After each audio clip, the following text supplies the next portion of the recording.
Presented by RDB Music.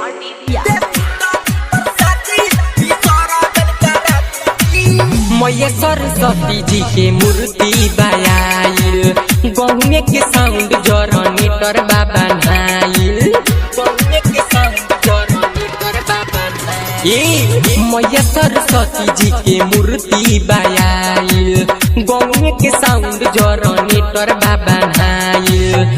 पंडित जी के लईनी हो, पूजा पाठ कैनी हो, अपने से बोली रउआ दक्षिणा में का दी दे तानी प्रसादी विसर्जन करा दी, दे तानी प्रसादी विसर्जन करा दी,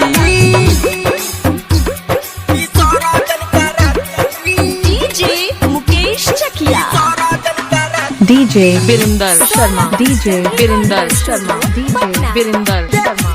करहरा पछियारी टोल, करहरा पछियारी टोल, करहरा हाँ, विद्या के दाता माई सरस्वती, पूजा में सुनली कुछ ना घटी, पूजा में सुनली कुछ ना घटी। हाँ, विद्या के दाता माई सरस्वती, पूजा में सुनली कुछ ना घटी। बाजाती माई के गाना पूजा करी है अब जाना, बाजाती माई के गाना पूजा करी है अब जाना।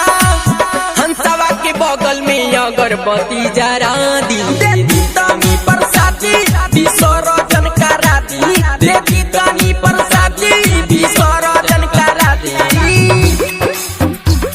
विसर्जन करा दी। DJ Mukesh Chakiya, DJ Birinder Sharma, DJ Birinder Sharma, DJ Birinder Sharma.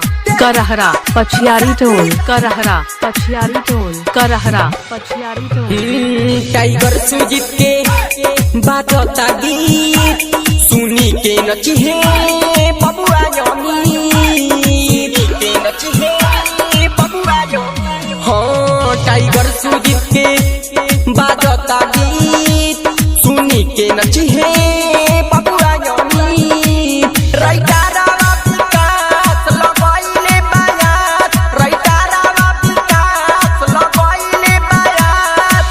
Saurabh सवरिया से दक्षिणा दीवा दी, देती तानी प्रसादी विसर्जन करा दी, देती तानी प्रसादी विसर्जन करा दी।